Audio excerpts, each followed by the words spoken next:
Okay, hi guys, so another video na naman. So this time this problem is from Crowell and Selznick's calculus with analytical geometry.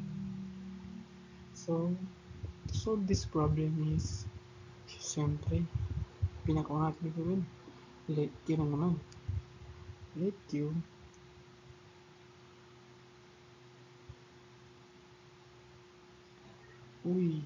let Q natin ang denominator, which is x squared plus 1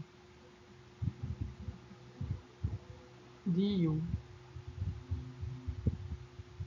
equals to derivative nito is 2x dx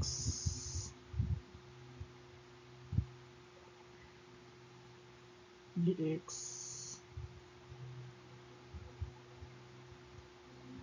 is equals to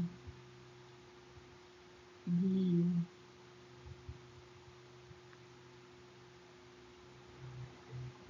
over 2x. So sige, let's start the problem. Integral of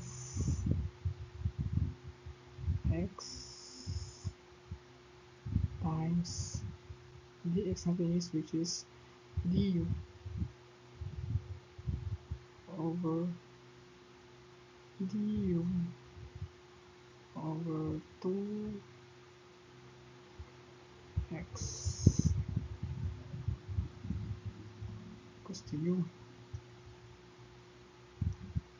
S is equals to probably is 2 du over u. Integral of du over u. So alam natin ang ibig sabihin na is 2 ln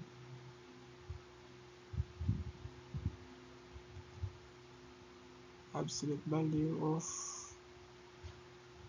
u plus c, and yung u is transformative into its original form, so equals to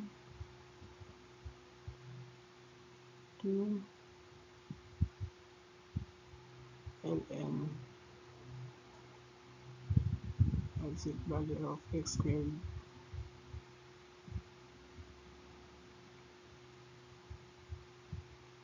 plus 1 plus c. So ito na yung final answer natin for this problem. Thank you.